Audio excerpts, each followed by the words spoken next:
very nice. Om Sarashiva Samarambham Shankaracharya Madhyamam Asmadacharya Pariyantam Vande Guru Paramparam. Om. Very nice. Good. Be seated, please.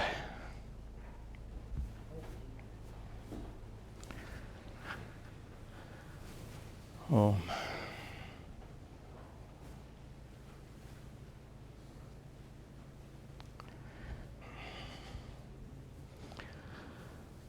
Om.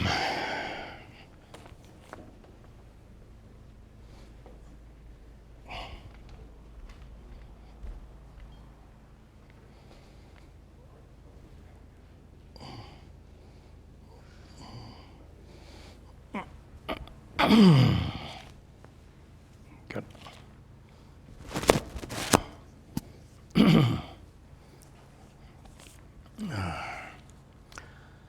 Om Sahana Vavatu Sahanau Bhunaktu Sahaviryan Karavavahai Tejasvinavadhitamastu ma vidvishavahai. Om Shanti Shanti Shanti. Om. Good. Good. Nice to see you all this morning. Welcome to you for our celebration of Guru Purnima. Welcome also to everyone watching online. Glad you could join our celebration. We usually have our Bhagavad Gita class on these Saturday mornings. But since Guru Purnima was just this past Wednesday, we chose to celebrate today. Purnima was the day of the full moon on Wednesday, traditionally worshipped as traditionally acknowledged as the birthday of Vyasa at the beginning of our tradition. So we'll have our celebration today. I guess I should mention I woke up this morning not feeling so well, so my voice may sound a little bit off. Usually doing puja makes me feel better. So I hope that that will be the every morning in my room I do puja, so that makes me feel better. So I'm sure it will be the same today. What we'll do today is first a simple Guru puja, and just to remind you that we worship Ishvara, the God of the cosmos, in many forms. We can worship God in the form of these beautiful deities on the altar. We can worship God in the form of the sacred river Ganga, sacred mountains, etc. But it's always worship of Ishvara in these forms. It's the same when we worship Guru. We don't worship the person made of flesh. We worship the Guru as a manifestation of Ishvara. So just as on the right side of our altar is Dakshinamurti Shiva, a form of Shiva as Guru. So just as we can worship Ishvara in the form of Dakshinamurti, we worship today, we worship Guru. We worship Ishvara as Guru. On our altar, on our Guru altar, you also see the Vigraha, the form of Sri Dakshinamurti, Shiva, which is below. Above that, most of you are familiar with our Guru altar, but in case you're not, on the top is our parampara, our lineage, which begins with Dakshinamurti Shiva on the far left, recognizing that all wisdom comes from Ishvara. Next comes Vyasa, whose birthday we celebrate on Guru Purnima. Next in the middle is Sri Shankaracharya and his disciples, since he's the most important figure in our lineage, our sampradaya. Then comes a picture of my Guru. I'm very fond of that picture of my Guru as a young man in Rishikesh. That would be around 1961, approximately. So nice to see that. And so the top is our lineage of teachers. Below is our contemporary teachers, with my Guru, Puja Swami Tadatmananda, in the middle.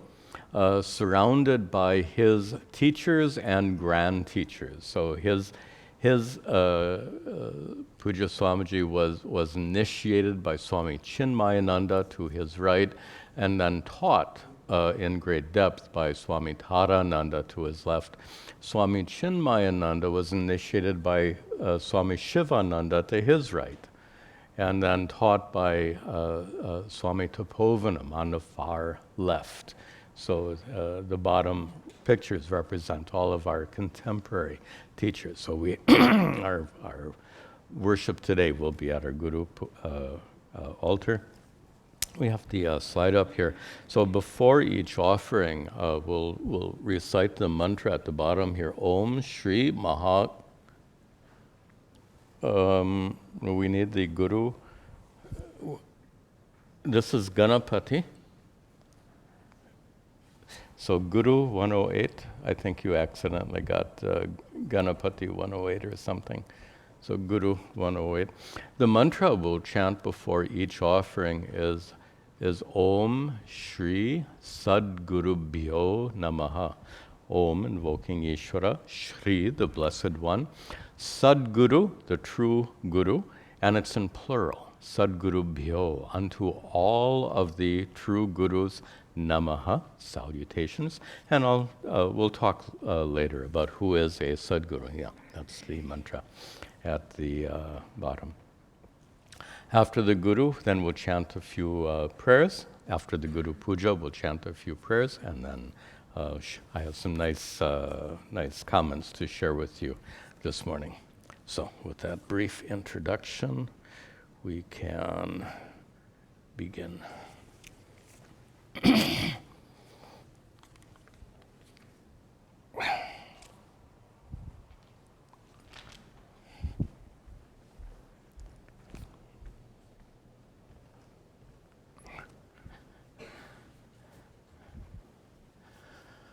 Om Parameshwara.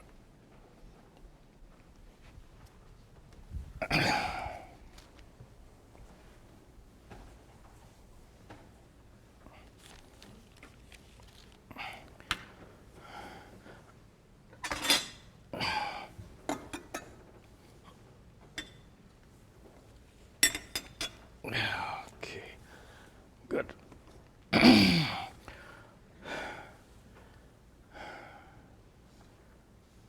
Very nice.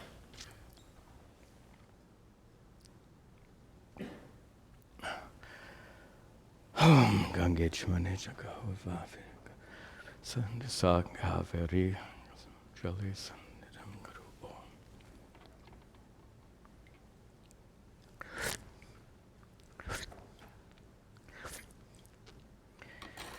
Om Shuklam Bararam Vishnum Shashivarnavajo Prasannavaranam Dhyayet Sarva Vigno Pashantaye Om Ganapati Namaha. We can begin our puja with the invocation, a prayer most of you know, and please recite with me. Om Ishvaro Gururatmeti Murti Bheda Vibhagine Vyomavad Vyapta Dehaya Dakshina Murtaye Namaha. Om Shri Sadgurubhyo Namaha. Om Shri Sadgurum Dhyayami, husband Bimbe, Shri Sadgurum Avahayami. Om Shri Sadgurubhyo Namaha, Asanam Samsthapayami. Om Shri Sadgurubhyo Namaha.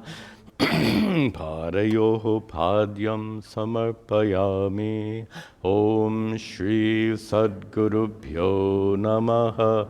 Hastayoho Hargyam Samarpayami. Om Shri Sadgurubhyo Namaha Achamaniyam Samarpayami. Om Shri Sadgurubhyo Namaha Snanam Snapayami Puranachamaniyam Samarpayami. Om Shri Sadgurubhyo Namaha Vastrarthamabharanartham Cha Pushpani Samarpayami. We'll recite the Ashtotra Shata, the 108 names in praise of Guru. We can chant together, do the best you can. Please do look at the meaning of each word as we recite it so that you know what we're chanting. It's very, very beautiful. Please recite with me, please. Om Sadgurave Namaha. Om Ajnananashakaya Namaha. Om Adambine Namaha. Om Hadvaita Prakashakaya Namaha. Om Hanapekshaya Namaha. Om Hanasuyave Namaha. Om Hanupamaya Namaha. Om Abhayapradatre Namaha. Om Hamanine Namaha. Om Ahimsa Murtaye Namaha. Om Ahaitukadaya Sindhave Namaha. Om Ahankara Nashakaya Namaha. Om Ahankara Varjitaya Namaha. Om Acharyendraya Namaha. Om Atma Santushtaya Namaha. Om Ananda Murtaye Namaha. Om Harjavayuktaya Namaha. Om Uchitavache Namaha. Utsahine Namaha. Om Hudasinaya Namaha. Om Uparataya Namaha. Om Aishwarya Yuktaya Namaha. Om Kritakrityaya Namaha. Om Kshamavate Namaha. Om Gunatitaya Namaha. Om Charuvagvilasaya Namaha. Om Charuhasaya. Om Jnana Samshayaya Namaha. Om Jnana Datre Namaha. Om Jnana Yajna Tatparaya Namaha. Om Tattvadarshine Namaha. Om Tapaswine Namaha. Om Tapaharaya Namaha. Om Tulya Nindastutaye Namaha. Om Tulya Priya Priyaya Namaha. Om Tulya Manapamanaya Namaha. Om Tejaswine Namaha. Om Tyakta Sarva Parigrahaya Namaha. Om Tyagine Namaha. Om Dakshaya Namaha. Om Dantaya Namaha. Om Dridavrataya Namaha. Om Doshavarjitaya Namaha. Om Dvandvatitaya Namaha. Om Dhimate Namaha. Om Dhiraya Namaha. Om Nitya Santushtaya Namaha. Om Nirahankaraya Namaha. Om Nirashrayaya Namaha. Om Nirbhayaya Namaha.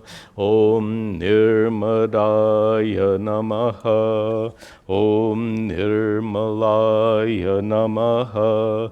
Om Nirmohaya Namaha. Om Niryogakshemaya Namaha. Om Nirlobhaya Namaha. Om Nishkamaya Namaha. Om Nishkrodhaya Namaha. Om Nissangaya Namaha. Om Paramasukadaya Namaha. Om Panditaya Namaha. Om Purnaya Namaha. Om Pramana Pravartakaya Namaha. Om Priyabhashane Namaha. Om Brahma Karma Samadhadhe Namaha. Om Brahmatmanishtaya Namaha. Om Brahmatmavide Namaha. Om Bhaktaya Namaha. Om Bhavarogaharaya Namaha. Om Bhukti Mukti Pradaya Namaha. Om Mangala Kartre Namaha. Om Madhura Bhashane Namaha.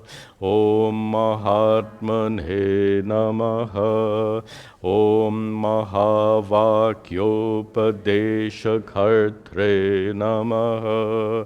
Om Mitabhashane Namaha. Om Muktaya Namaha. Om Maunine Namaha. Om Yatachittaya Namaha. Om Tani Namaha.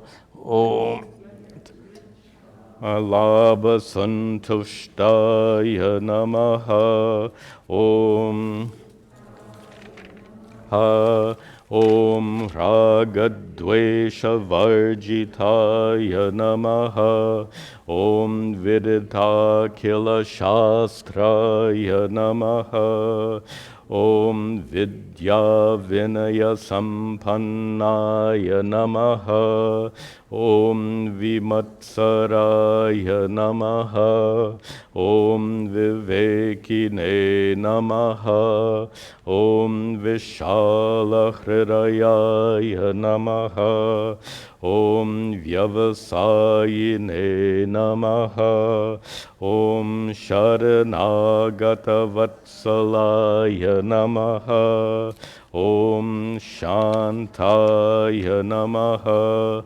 Om Shuddha Manasaya Namaha. Om Shishya Priyaya Namaha. Om Shraddhavate Namaha. Om Shrotriyaya Namaha. Om Satyavache Namaha.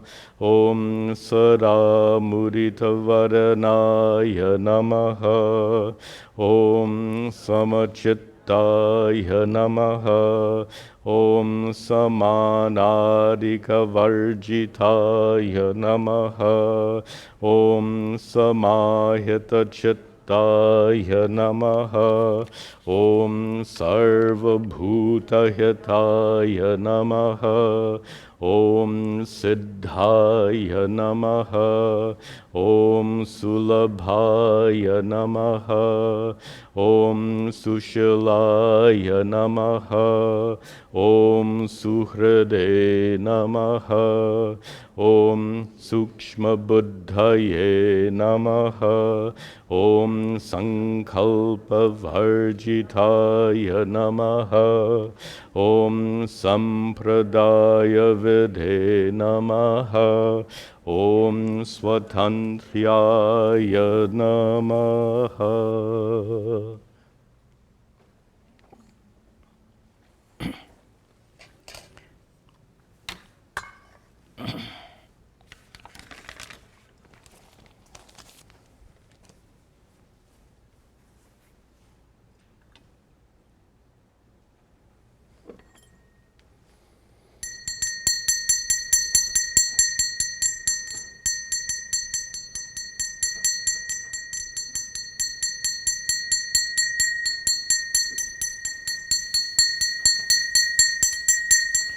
Om Shri Sadgurubhyo Namaha.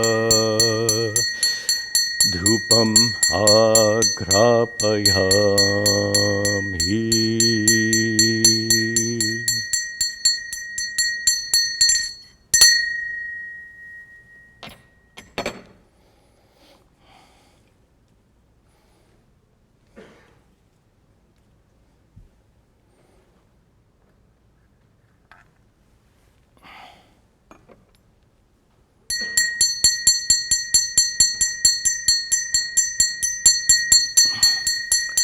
Om Shri Sadgurubhyo Namaha.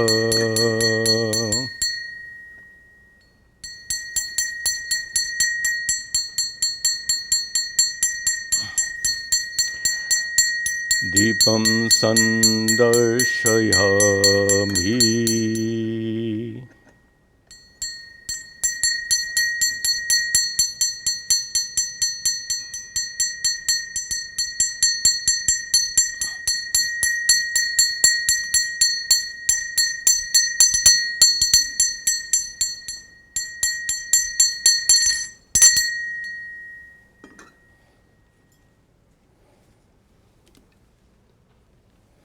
Dupadipantam Punarachamaniyam Samarpayami.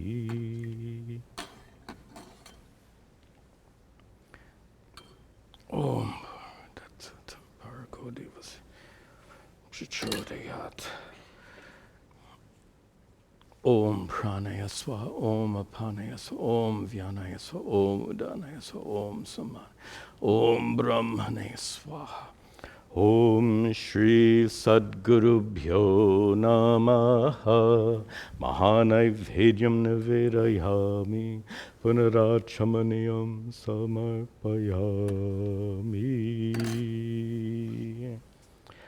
We'll conclude now with our Vedic Arati. Would you stand, please?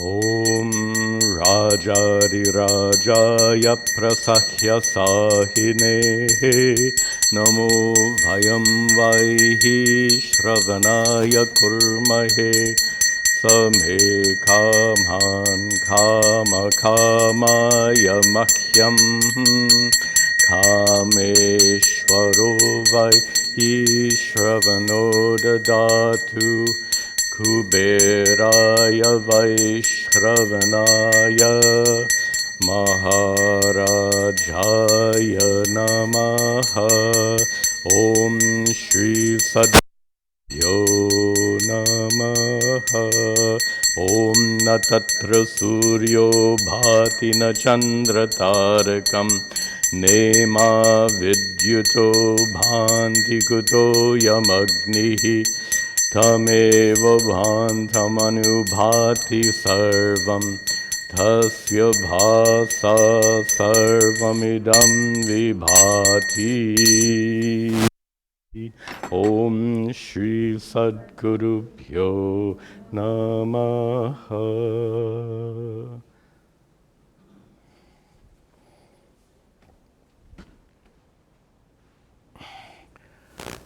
Om Lokas Samasta Sukhino Bhavantu. Please be seated.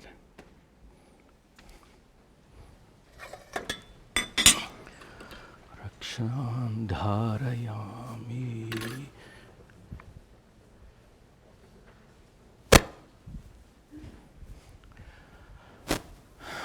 Om Parameshwaraya.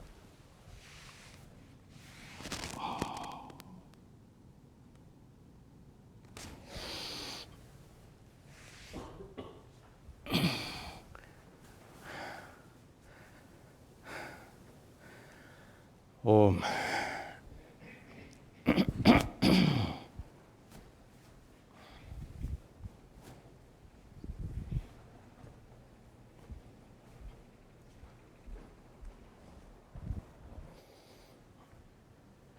I thought the camera's still on.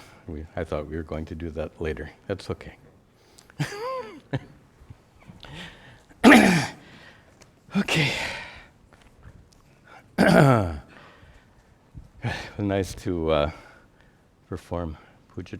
Jim, I'm afraid someone will trip over these wires, so please pull them all the way up. At the end of the program, we'll invite you to go to the altar and offer flowers.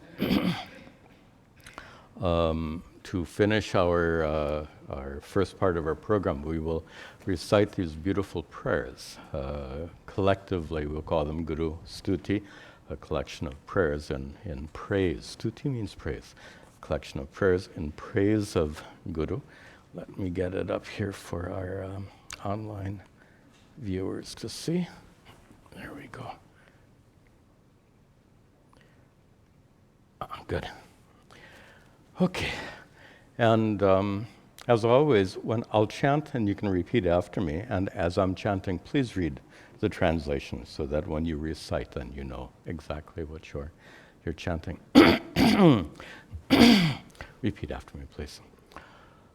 Om Namo Brahmadibhyo, Om Namo Brahmadibhyo, Brahma Vidya Sampradaya Kartribhyo, Brahma Vidya Sampradaya Kartribhyo, Vamsharshibhyo Mahadbhyo, Vamsharshibhyo Mahadbhyo, Namo Guru Bhyaha, Namo Guru Bhyaha, Narayanam Padmabhuvam Vashishtam, Narayanam Padmabhuvam Vashishtam, Shaktim Chatat Putra Parasharancha, Shaktim Chatat Putra Parasharancha, Vyasam Shukam Gauraparam Mahantam,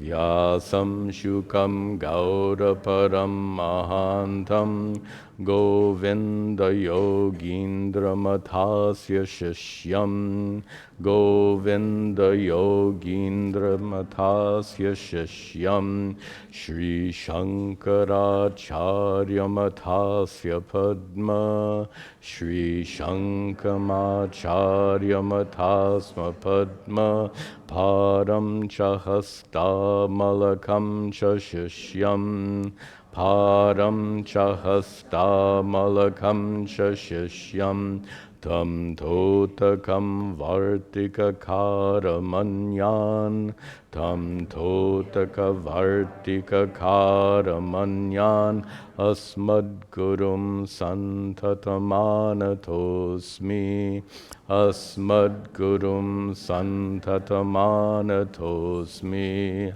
Shruti Smriti Purananam, Shruti Smriti Purananam, Alayam Karunalayam, Alayam Karunalayam Namami Bhagavat Param Namami Bhagavat Param Shankaram Loka Shankaram Shankaram Loka Shankaram. Together, Sada Shiva Samarambham Shankaracharya Madhyamam Asmadacharya Paryantam Vande Guru Paramparam. Listen. Shankaram Shankaracharyam Shankaram Shankaracharyam Keshavam Bhararayanam Keshavam Bhararayanam Sutra Bhasha Kritau Vande Sutra Bhasha Kritau Vande Bhagavantau Punah Punaha Bhagavantau Punah Punaha.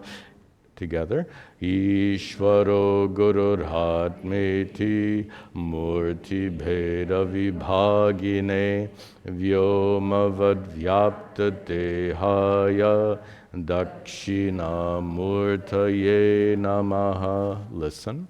Gukaras Twandakaro Vai Rukaras Tandakaro Vai Rukaras Tannivartakaha Rukaras Tannivartakaha Andhakara Nirodhitwad Andhakara Nirodhitwad Guruditya Vidhiyate Guruditya Vidhiyate Dhyanamulam Guroh Murtihi Dhyanamulam Guror Murtihi Puja Mulam Guroh Param Puja Mulam Guroh Param Mantra Mulam Guror Vakyam Mantra Mulam Guror Vakyam Moksha Mulam Guroh Kripa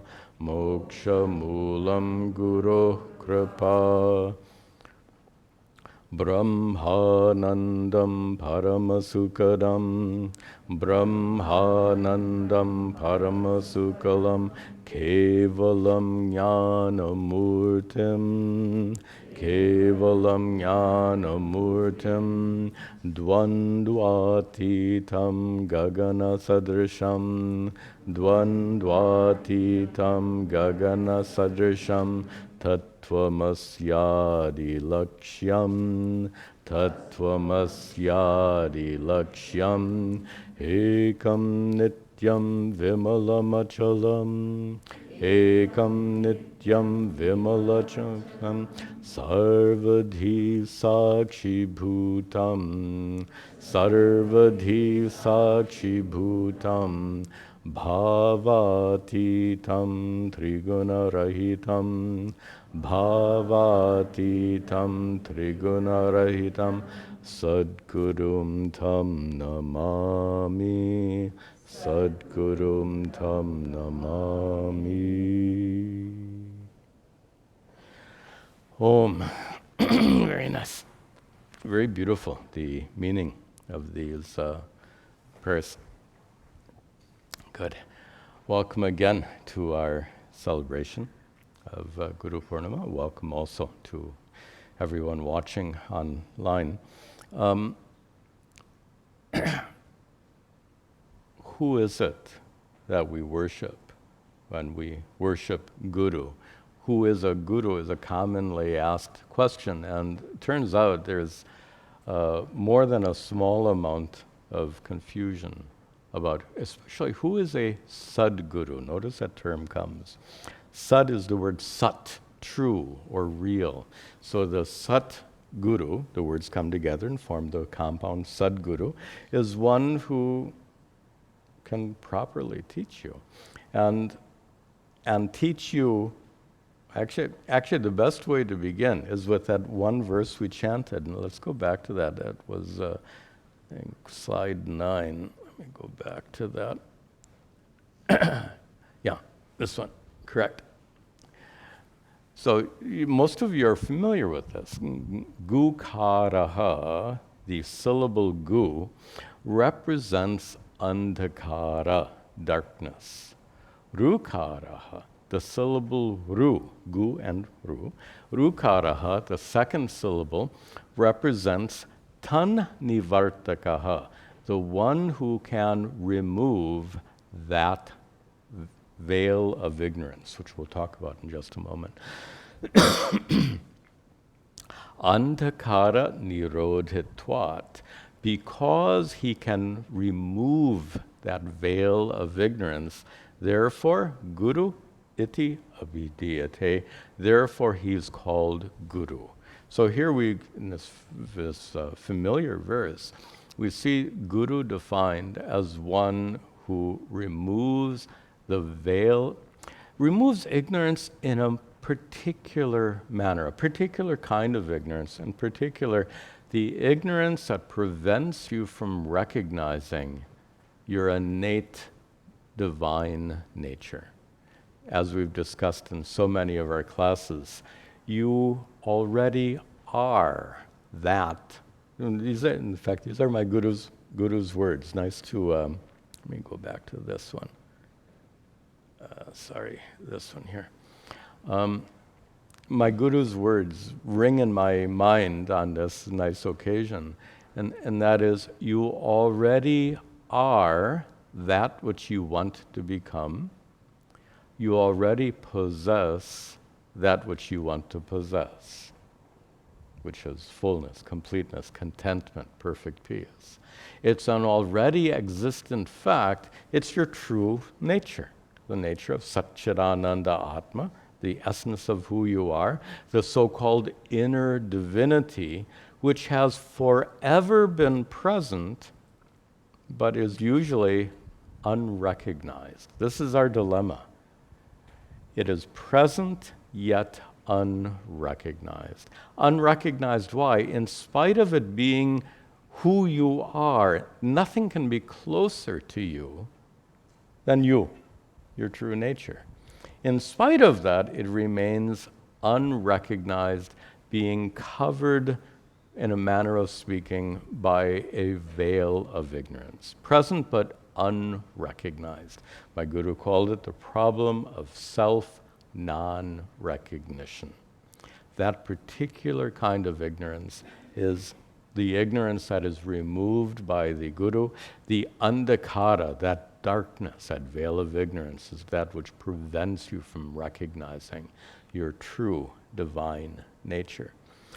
The Sadguru is one who can remove that veil of ignorance, leading you to discover your already existent, innate fullness, completeness, perfection, the source of happiness, joy, and love, which has forever been your true nature, remaining hidden until that veil of ignorance is removed by the Sadguru. So what is it that distinguishes a Sadguru? That adjective Sat is used to distinguish Guru from those who are, if there's a Sadguru as a true Guru, is distinguished from the Asat Guru, right? So we know who is the Sadguru, and we'll know more clearly if we can recognize who is the Asat Guru, and that is the one we want to avoid. There are many ways we can approach this. Let me just share two observations about that with you. One is a story I told many years ago about my very first trip to India, 1986. I was up in the Himalayas, going up towards Kedarnatha, a famous pilgrimage place, high, 10,000, 12,000, 10,000 some feet, up in the Himalayas. And along the way, and it's a footpath, 8 miles you go winding around. Excuse me. Along the way, there was a cave right on the side of the trail. And inside this cave was a sadhu, a holy, so-called holy man. He was almost naked except for his kaupinam, his underwear. His whole body from head to toe was covered in bhasma, holy ash, sacred ash, associated with Lord Shiva. Kedarnatha is a name of Lord Shiva. It's a form of Lord Shiva worshipped on this mountain. The whole mountain is named Kedarnatha because the whole mountain is Lord Shiva. Another story. Anyway, this sadhu in the cave, he had that jata, matted hair all piled up on his head. He had his kamandalu, his water pot is here, and he had 20, 30 chains of rudraksha beads around his neck and around his wrists and all over the place. He covered like that. He's sitting in deep meditation right on the side of the trail. Now, is he a good example of a Sadguru? Now, we need to understand why is he sitting there? And you may remember the story. I told it long ago. If you really wanted to go up into the Himalayas and meditate in a cave, you may find me struggling with words a little bit today. If you really want to go up in the Himalayas and meditate in a cave, would you choose a cave that's right on one of the most heavily traveled pilgrimage routes in India? Is that the cave you would choose? You wouldn't. So it's pretty clear he's not there to meditate. Well, what is he there for? Well, in front of him is a bowl with some coins in it and bills, and he supports himself by receiving donations. Pilgrims passing by will see him sitting in the cave, and very impressive view, and the pilgrims are filled with devotion and inspired, and the pilgrims will put some coins in his begging bowl. No problem, right? That's absolutely, and please don't misunderstand me, I'm not criticizing him. This is how he supports himself. Every year, when the snows go away in June, he goes up there, he sits in his cave. That's his summer job, to put it kind of sarcastically. That's his summer job. Then when fall comes, he can't live up there, it's too cold, he comes down, and he probably lives in an ashram in Rishikesh or someplace the rest of the year. So he is up there every summer, supporting himself by receiving these monies. No problem. No problem unless a pilgrim who is a little bit naive sees him and is just awestruck. This pilgrim sees him sitting in a cave in deep meditation and says, maybe he speaks, "Hey Maharaj, aap bahut bada Mahatma hai." You are a great saint. Mujhe moksha chahiye. I want moksha. Kripaya mujhe diksha de do. Dijiye. I have to get the right forms here. My Hindi is terrible, as you know. So please give me initiation. So this pilgrim asks. Now the problem starts. If he just ignores the pilgrim and stays in his pretend meditation, there's no problem. But he might be tempted to say, yes, I will give you initiation, I will teach you everything you need to know, stay here, and I will teach you. And you know where the story ends, and that is the sadhu in the cave is going to find some way to get more money from this very pious but naive pilgrim. That happens a lot. If that were to happen, whose fault is it?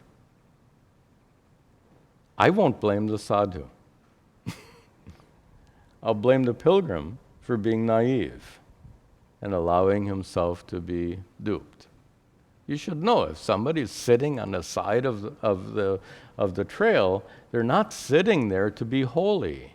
They're sitting there to support themselves. In other words, that sadhu had an agenda.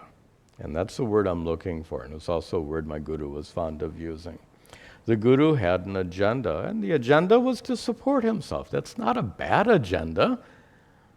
Unfortunately, it sometimes gets expressed in bad ways. We acknowledge that. But to support oneself by sitting there is not a problem. Anyway, that sadhu had an agenda. The presence of an agenda is what makes him an asat guru.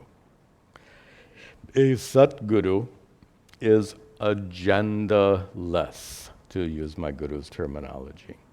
Agenda-less means what it says, having no agenda. And the principle is this: if that guru has truly used these teachings to discover one's own true nature as Satchidananda Atma, full and complete and perfect, then that guru feels a sense of complete contentment and satiation.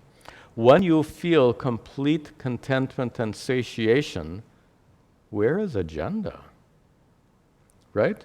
Any agenda is born of a sense of need, a sense of incompleteness, a sense of dissatisfaction. If you have truly discovered your true nature, any sense of need or dissatisfaction is completely removed, which leads you to be agenda-less. So this is the first. We can talk a lot about who is it that qualifies as a Sadguru. We're just going to take two. You can talk for hours about it, but just 2 points we'll make today. One is Sadguru should be agenda-less. You've heard me say before the story when my guru was asked, "Why do you teach?" And he traveled around the world teaching, to the point where it affected his health from time to time. And when his disciples saw him worn out after so much teaching, they'd ask him, "Swamiji, why do you teach so much?" And his answer was always the same. He was asked that question many times. He would always say, "I teach because you asked me to." That's it. No agenda. He was not a Vedanta missionary or a Dharma missionary. He had no need or desire to push these teachings on anyone, to change anyone in any way whatsoever. He was truly agenda-less in that sense. So first criterion for a Sadguru is guru should be agenda-less, especially no hidden agenda, which is sometimes a very unfortunate problem. Second, sometimes you hear it said, maybe even more often in modern times, you hear it said that the real guru is within. The real guru is within.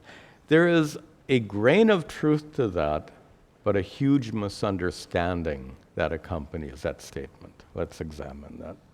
So the real guru lies within.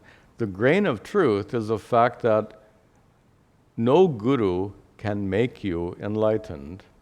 You have to discover your true self. The guru can't discover it for you. The guru can't say, "Hey, I see within you, you are divine." That doesn't do anything for you. You have to make that discovery. The guru can recognize it already, but you have to discover for yourself what that guru has discovered. So in the sense that the guru can't do it for you, you have to do that discovery on your own. To that extent, the true guru lies within. But that truth gets misunderstood in this way. The true guru lies within, so why do I need a guru? Why do I need scriptures? Why do I need to listen to these boring pravachans, lectures? What is the need for all that? All I need to do is close my eyes and listen to the true guru within. pretty obvious how naive that is. Consider what we observed a few moments ago, and that is, your true nature has always been Satchidananda Atma, that inner divinity has always been the truth of who you are. If that inner divinity has gone unrecognized for years and decades, then this fellow declares, I'm going to let the Guru within teach me. Well, if they haven't figured it out after years and decades, how are they going to make that discovery going forward? We need guidance in a very simple and pragmatic way.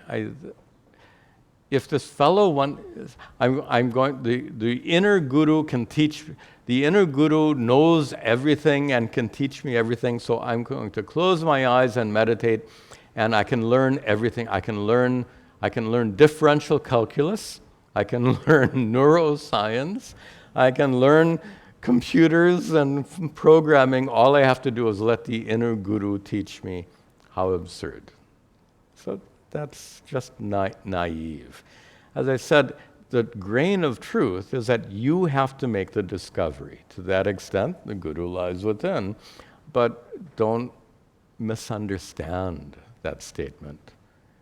We all, in a very pragmatic way, we need help. And as I've observed before, you've heard me say before, we need all the help we can get to find lasting peace and perfect contentment in life. And certainly seeking the support and guidance of a guru is just common sense, but seeking the support of a Sadguru, a guru who has no agenda, a guru who has discovered what you want to discover. That's the guru you want to seek out.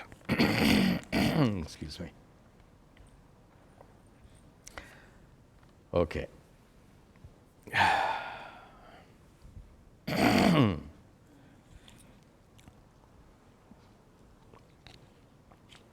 The Sadguru, the one who can actually make you discover, is empowered by having made the discovery for himself or herself. One who hasn't discovered can't make you discover, obviously. In that process of discovery, seeking that inner self, removing that veil of ignorance, this Sadguru has discovered the nature of the ignorance that covers the self. Here's the point.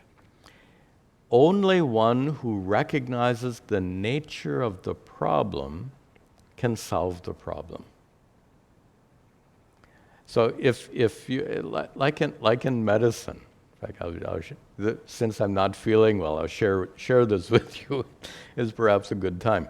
Some of you know that I have this, I suffer from this vertigo, which is a disorder of the inner ear, and it causes dizziness, disorientation, and sometimes extreme fatigue, which is what I seem to be struggling with this morning. So if the problem is vertigo, what kind of doctor should I go to? Should I go to a cardiologist? Well, that's for the heart. Should I go to, I'll be silly, allow me to be silly. I should go to a podiatrist, right? Or worse, I should go to a proctologist or urologist. You get the point. So the problem is in the inner ear. So there are ENT physicians. There's a fancy name for it? You know the word. I don't know what it is. Some long word for the ear, nose, and throat doctor. And in particular, one who specializes in vertigo, which I just had an appointment last week, so hopefully we'll get some resolution of this problem going away. It's been quite difficult for quite a while. Anyway, so the point I'm making is the nature of the problem determines the nature of the solution. Obviously.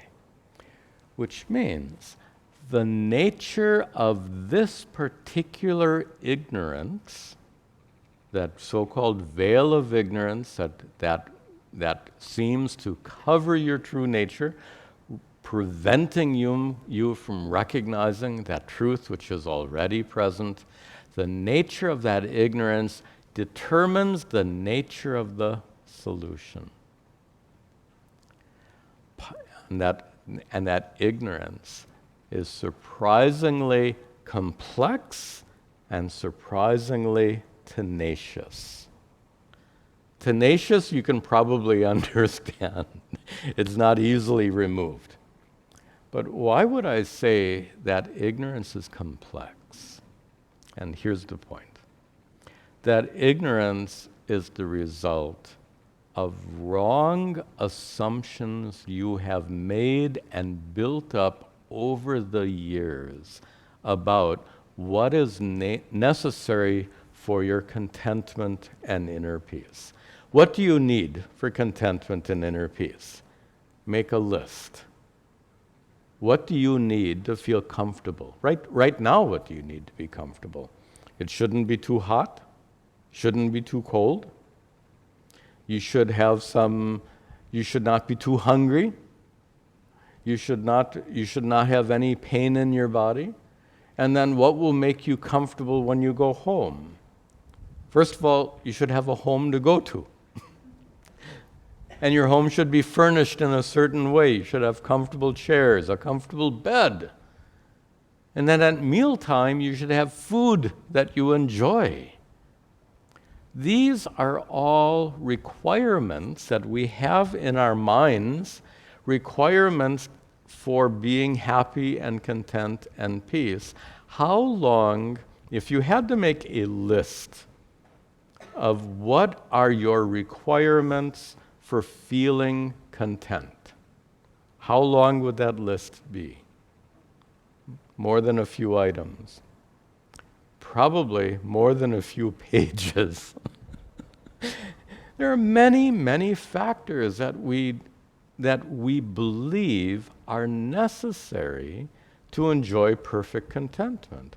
And only when all of those needs, all those requirements on page after page of requirements, only when every one of those requirements are met, then and only then can we enjoy perfect peace.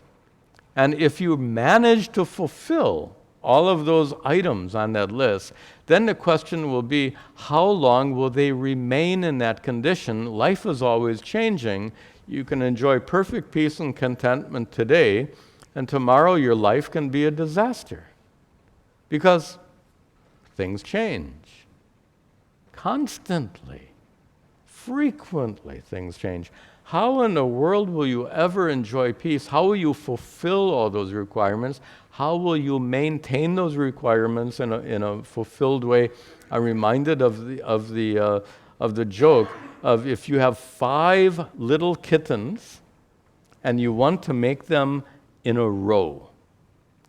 So you put the first kitten down, and you put the second kitten down. You're reaching for the third kitten. The first one wanders away. You're reaching for the fourth kitten. The other kittens run away. You will never, ever get those 4 kittens in a neat line.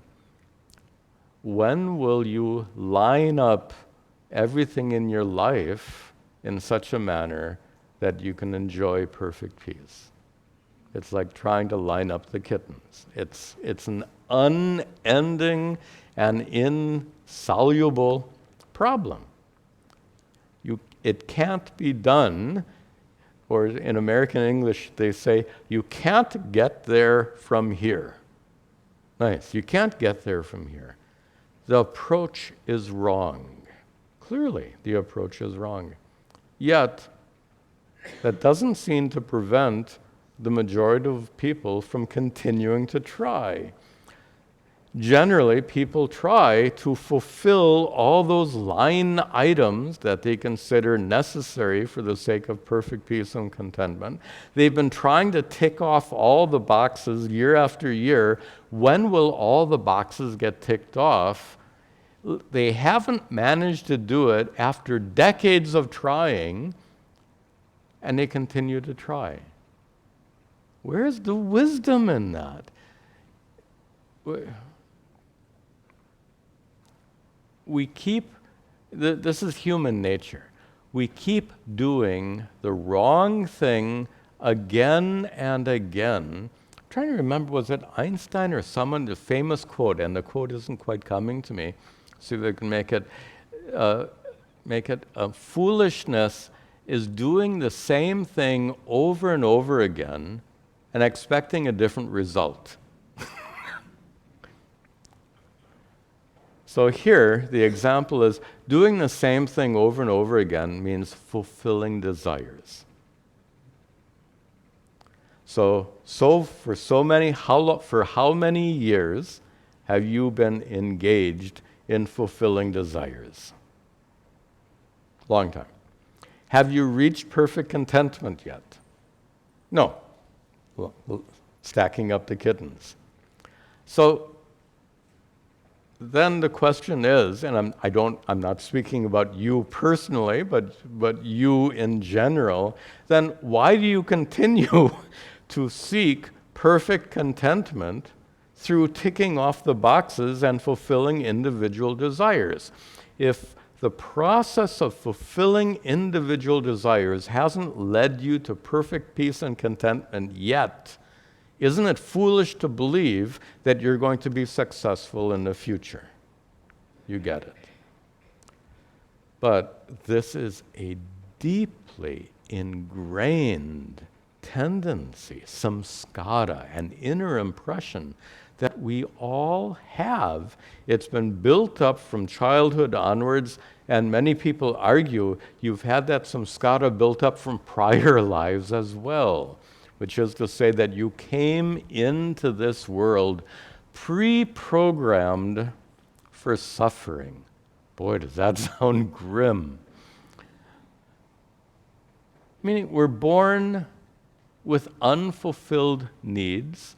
We're born pre-programmed to seek to fulfill all those needs by checking off all the boxes on our list of requirements that goes on for page after page after page. It's a formula for lifelong suffering. The Guru's biggest job, and the reason a Sadguru is so important, is the Sadguru's first job is to convince you of the futility of what you've been doing for the last decades of your life.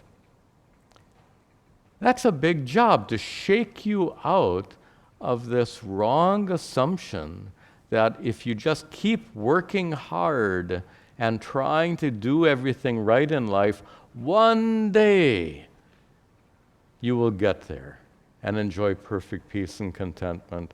The Sadguru's first job is to say, in American English, it ain't happening. Not possible. Fortunately, the Sadguru then follows that statement by saying, you don't need to fulfill all of those line items on your to-do list, all of your agendas. You don't need all of that accomplished in order to feel perfect contentment. You can enjoy perfect peace and contentment here and now in spite of your problems. And here's the take-home message. You don't enjoy peace and contentment by solving all your problems, because to solve all your problems is like lining up to 5 kittens. However, And fortunately, you can enjoy perfect peace and contentment, not by solving all your problems, in spite of all your problems. In the midst of all your problems, you can enjoy perfect peace and contentment. There lies the solution. Of course, now the question comes, how can I enjoy perfect peace and contentment with all of these problems? The Sadguru has a means to lead you to a discovery wherein you can truly be content and peaceful in spite of all your problems. The problems will never be solved. Can we admit it that you have a lot, you have, and I have this health problem. So these problems won't be solved. By the way, vertigo there's no perfect treatment for vertigo. This problem may go on for me for the rest of my life. It's entirely possible. Problems can't always be solved. So therefore, we better look for a different strategy for finding perfect peace and contentment. Recognizing, admitting, let us collectively admit that our problems will not be solved. Period. Ever. Now, I don't mean to say that we shouldn't try to improve the qualities of your life. I'm seeing a doctor, after all, to work on this. I'm doing what we can. They call it, the treatment, by the way, is called the Epley maneuver. I'll share all this nonsense with you. Epley maneuver, the problem of vertigo is in the fluid-filled inner canal, there is, they call it crystals, but it's better understood as debris. The inner ear sheds debris. The debris floats around in this inner canal along with other things that help you maintain balance. And the debris floats around there and causes your sense of balance to go off. And it can be as bad as feeling the room spin around you in a worst case scenario, or fortunately my symptoms are not that bad, otherwise I wouldn't be able to walk and sit here and teach, although I've had episodes where I literally, if I tried to walk, I'd fall right over. It can be that bad. The point I'm making is, what can you do if I ask the doctor, "Doctor, what can I do to get rid of the debris in my inner ear?" And the expert, who is being well paid not by me, fortunately well paid by Medicare and Blue Cross. So that expert doctor, if I ask him, "Doctor, what can I do to remove this debris in my inner ear?" he'll say, "There's nothing you can do. There's nothing you can do. Nothing. You can't remove the debris, you can manage it." And that's what the so-called Epley maneuver is. You have to move your head like this, and you move your head like this, you move your head like this, and you do it just right over and right amount of time, and it's supposed to move that debris out of a problematic place and move it to a less problematic place. I've tried it hundreds of times. Sometimes it works, sometimes it doesn't work, sometimes it makes the problem worse. What to do? So my point is, whatever you can do to improve the quality of your life, by all means, do it. But don't fall into the naive notion that you can solve all your problems and enjoy perfect peace and contentment in life. Not possible. It ain't happening. You can't get there from here. You get it. That's why we're here today. That's why we come to this ashram. That's why we're engaged in a process of spiritual growth, That's why we study Vedanta. That's why we study Bhagavad Gita. That's why we pray. That's why we meditate. That's why we cultivate the attitude of karma yoga. That's why we're engaged in a life of spiritual growth, because all of those spiritual practices, that's a funny observation, none of those spiritual practices will solve your problems. What can I do for this debris in my inner ear? Nothing. But all of those spiritual practices can lead you to recognize that it's okay if you don't solve all those problems. And you can make that statement, it's okay, if and only if you recognize that your innate fullness, perfection, the source of inner peace and contentment within you, when you recognize your true nature is utterly unaffected by all of your problems, any and all of your problems, have no capacity whatsoever to reduce or limit your innate fullness, your true divinity.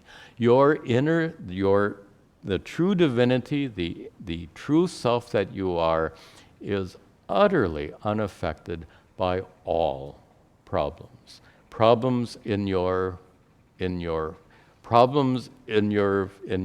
life, problems at work, problems at home, problems with your body, problems with your inner ear. None of that can deprive you of being who you truly are. Divine beings endowed with a body and mind, but innately full, complete bus. You can't. What more to say? I'm hesitant to use the word ananda because everyone looks for that kick. Oh, I want to experience some ananda. What we're describing is not an experience of ananda. We've had this discussion before. I don't want to get into a long debate on this right now. We're not talking about something you experience. We're talking about who you already are. And we'll end, I think I need to wrap this up. We'll end with an ironic observation. There's so many ironies in spiritual life. And here the irony is, we try so hard in life to solve all of these problems, and we should. I mean, we definitely want to unencumber ourselves as much as possible from all of these problems. But we fail to recognize that the process of solving our problems will never culminate in perfect peace and contentment. So, the Sadguru is one who has the ability, first of all, to tell you what I just told you. That is, to tell you, not to tell you. Telling you doesn't work, right? It's to help you discover the impossibility of finding perfect peace and contentment by solving all your worldly problems. You have to discover it. My telling you doesn't make it happen. However, this discourse may help you discover, may lead you to, or you've already known this, so you can understand it more clearly with the help of a guru. But the second and perhaps more challenging task, responsibility of the guru is, again, not to tell you, to lead you to discover. In fact, that's what, just an aside, that's what real teaching is about anyway. When you were in school, you had good teachers and you had the other ones. What is it that distinguished the good teachers from the others? The other ones bored you to death just by vomiting out all this information. It was so boring and irrelevant and painful to listen to. The good teachers are those who engaged you and led you on a journey of discovery. That's how I would characterize a good teacher. And that's a good teacher in any subject matter, even science and math. The good teachers could lead you to discover what you wanted to discover. And here, the Sadguru is not one who tells you. The Sadguru is the one who has already walked the path that you're walking on, the path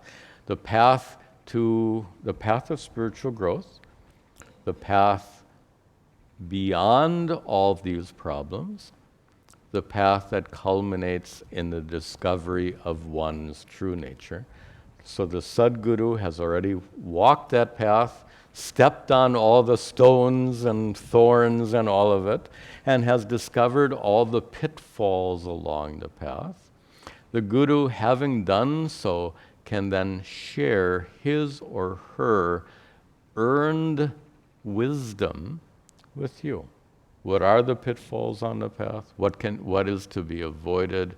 And ultimately, I guess the point I'm making is the Sadguru walks with you, so to speak, down this path of discovery, and figuratively speaking, holds you by the hand. Excuse me.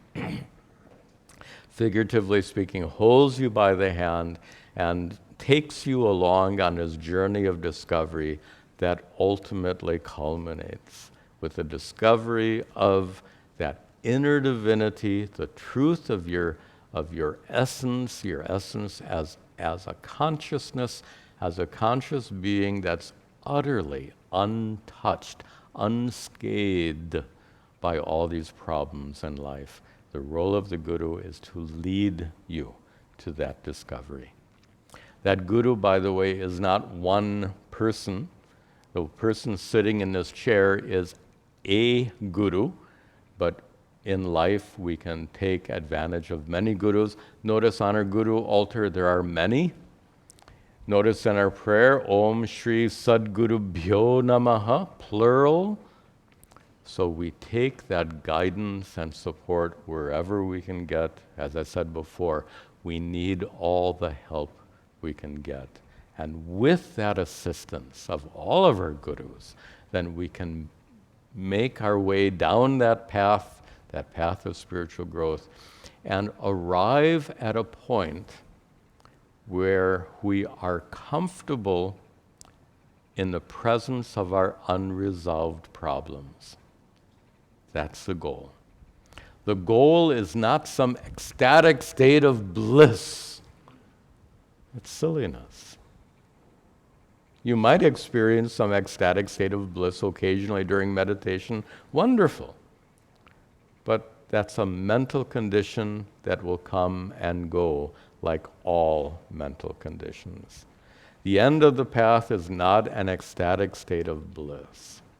The end of the path is a realization of your own perfection, fullness, recognition that you can be perfectly content. You can be perfectly content, perfectly at peace, just as you are. With all of your problems, with all of your shortcomings, with the boss at work who's mean and ordinary, with all the financial problems, with all the health problems, with whatever are those problems, you can enjoy perfect peace and contentment in the midst of those problems, in spite of all those problems. So, on this celebration of Guru Purnima, I pray that you should all be blessed by many Gurus, to be led to that ultimate discovery of your innate divinity, completeness, perfection.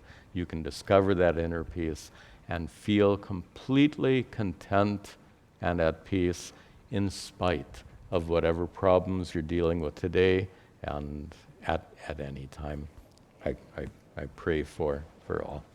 Okay, we will, before concluding our program, some announcements. Tomorrow, Sunday, we have satsang, question-answer period at 6 p.m. If the weather is nice, we'll sit outside in the garden. If the weather is not nice, we'll sit in the lecture hall here. Also, I'll remind you, I mentioned last week that I've just published, with the help of some students here, we've been developing this series of videos on the Bhagavad Gita. It's a dramatic reenactment of the Bhagavad Gita, chanted by my students in costume, on a set. I think it came out quite well, looks quite nice. Chapter 1 has been published. If you haven't watched that video, I would encourage you, take a look at the video and share it with your friends and families. That video has already been published. You can find it on my YouTube site. Just search on my name and you'll find that guru. Or I think it's also posted on our website. You can find it there. And each succeeding week we'll publish another chapter. So for the next 17 more weeks, we have more chapters to look forward to. Please have a look at the videos and invite your friends and family members to watch. We'll conclude our program in just a moment with our prayers at the altar, and I think we'll want to move the camera around the corner here. Anyway, I'll take care of that because we won't. It'll be in the way of this camera. And then after our prayers, then if you want, you can go to the Guru altar. There's flowers there. You can offer a flower at the Guru altar. And if you want, I'll sit here, and it'd be nice to exchange greetings on this occasion of Guru Purnima. We'll all be masked, so it'll be safe. And I can give you some prasad at that point. So after we finish our prayers at the altar, please, you can offer a flower at the altar, and if you like, you can come and receive greetings and prasad from me. Okay. Oh, wrong one, this one.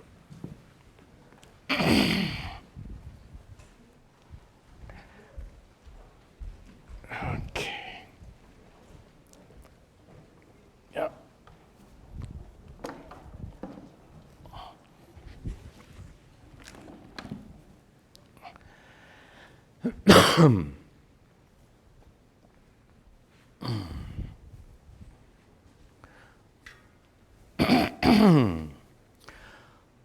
Om Gananahan Tva Ganapatigam Havamahe Kavingavina Upamashravastamam Jeshtarajam Brahmanam Brahmanaspatahana Shranvan Utabasira Sadhanam Om Ganapataye Namaha Ishvaro Gurudhatmeti Murti Bheda Vibhagine Vyomavad Vyapta Dehaya Dakshina Murtaye Namaha Vasudeva Sutam Devam Kamsachanuramardanam Devaki Paramanandam Krishnam Vande Jagadgurum Sadashiva Samarambham Shankaracharya Madhyamam Asmaracharya Paryantam Vande Guru Paramparam Om Sarve Bhavantu Sukhinaha Sarve Santu Niramayaha Sarve Bhadrani Pashyantu Ma Kaschid Dukkha Bhag Bhavet Asato Ma Sadgamaya Tamaso Ma Jyotirgamaya Mrityor Ma Amritangamaya Om Shanti Shanti Shanti Om Tat Sat.